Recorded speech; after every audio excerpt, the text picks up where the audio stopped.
comment. Hit on the last game to move on. I think the phrase to describe the game, it was a hard-fought win. I thought both teams played extremely hard. Like I told Coach Keenan after the game, I really like the way his team plays. They were playing well, had a lot of confidence. They played hard. It was a tough game. The first half, we scored an opening drive and then couldn't put anything together consistently the rest of the first half to put points on the board offensively.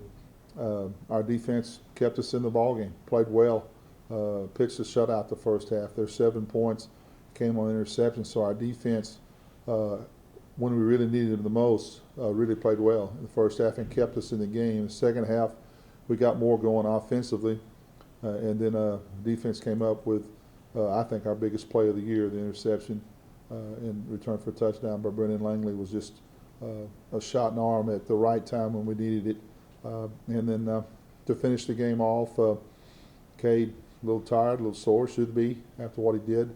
We needed a couple of first downs to run the clock out and not give them another opportunity. And Emmett Riley went out there behind our offensive line, and they got it done. It was just a good team win. I thought all three phases played well. And it had to be a 60-minute game. That's what we needed. It's what we got. And it was a good win for us and against a good team on the road.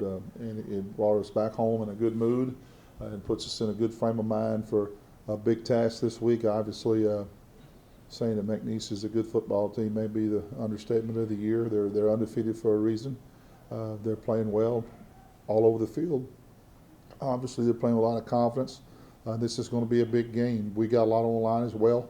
We're playing for a winning season, and we have an opportunity to start out conference play beating a top 5 team, and then conference play beating a top 5 team. And the challenge is there.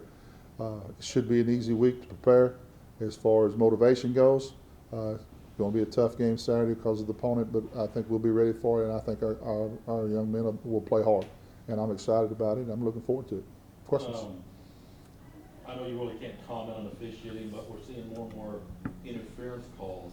Have they changed things up? I mean, are they not letting them play? I mean, have they changed something going into this year, not letting the defensive backs touch? Or, I mean, because we've seen more interference calls than we've ever seen. I don't know.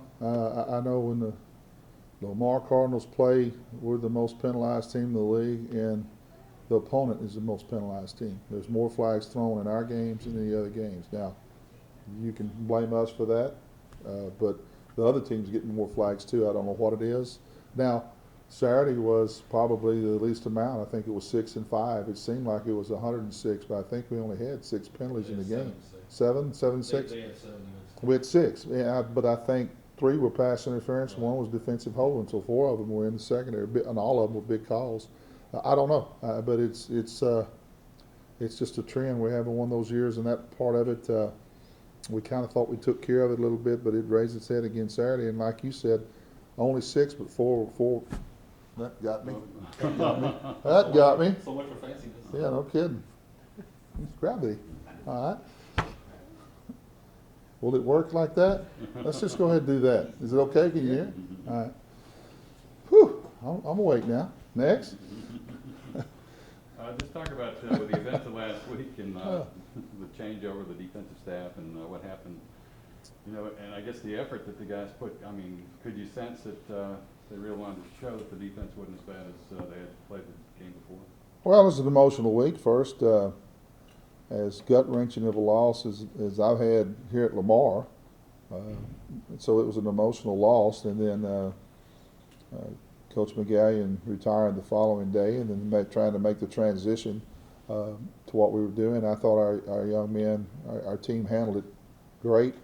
I thought they understood the week they had to put in and what was on the line, and I thought Coach Kreiner and Coach Bailey and Coach Beasley all did a great job of preparing our team, and I thought they handled it right. And we played a good game down in San Antonio against a good football team. I was proud of all their effort.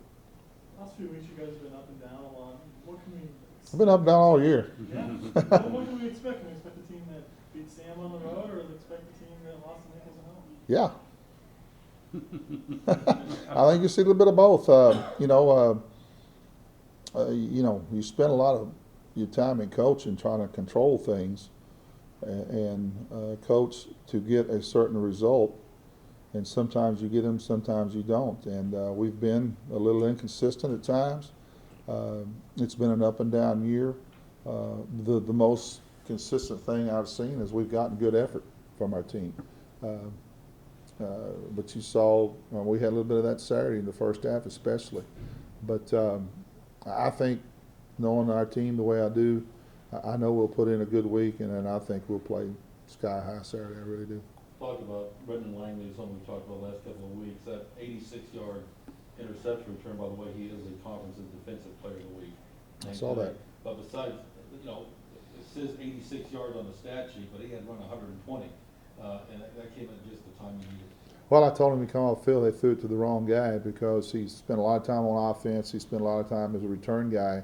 He knows what to do with the football when he catches it. And he did a great job of breaking into the open field, breaking it all the way back, and then late in the run setting up his blocks to where he could get in the end zone. It looked like almost like a kickoff return. He did a great job getting it all the way, and I was looking around for no flags, and we pulled off a couple of blocks so we didn't get blocks in the back, and I thought it's just a great play, and boy, like you said, he came at a great time. Talk about his role on the team to accept the change from wide receiver to defensive back. I mean, some guys probably wouldn't accept it, but I guess he's bought in. Well, he saw we had a need, and he had experience over there, and I think it was the best for both of us. Obviously, it paid dividends down in San Antonio, but I think we both benefited from the move. I know our team has. I think he has too. Just past that interception, I've seen the last couple of games, he's done a good job of jumping routes, getting passes down. What's he kind of offered you guys, as a starter, in a position that hasn't been the best this year? Well, He's got two things that you just can't coach. He's got great straight line speed, and he's got athleticism, and he was born with both of those things. And he's just a good athlete, and he's getting better in our scheme. And the more he has what we're doing down, the more he can just turn it loose and play with confidence, and you've seen that. And he's got a little toughness to him that you got to have when you play out there on an island. When something doesn't go your way, he doesn't let it carry over to the next play. Playing cornerback's tough, and especially in today's game, as much as people throw. And he does a good job with that. He's got a very good mental disposition to be playing cornerback. We got to talk about Cade. Set 2 records on Saturday. Became the all-time leading rusher here at Lamar, and also surpassed 2,000 yards. Is this the best running back you've ever coached? Yeah, I mean, it was disappointing in the homecoming game when he broke a record in a loss. It was good that he got some records on a win, because I know that means more to him than the records. I said it, and I'll say it again next week, I guess. I said it every week. It's just an incredible run, an incredible season. I've never had a running back even come close to putting up these types of numbers. And you want to have a running game where if you have a featured back, he's averaging 100 yards a game. This guy's averaging over 200 and averaging over 8 yards every time he touches it. And those stats are phenomenal. You need to look at. They're up there in the all-time stats, and we don't give him the ball 50 times a game, contrary to what people think.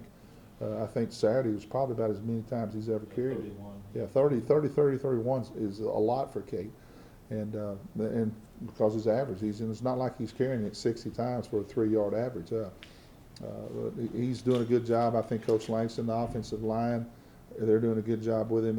I think it's a combination of a really good player in a good system having a great year, and he's having one of those years, and I got the best seat in the house. I enjoy watching him. Obviously, the motivation's there to beat your rival, especially beat them at home, but they're undefeated. How much extra does that add, knowing that you could stop that perfect season? It's on the list. It's a long list. You want to talk about McNeese. First of all, they are our rival.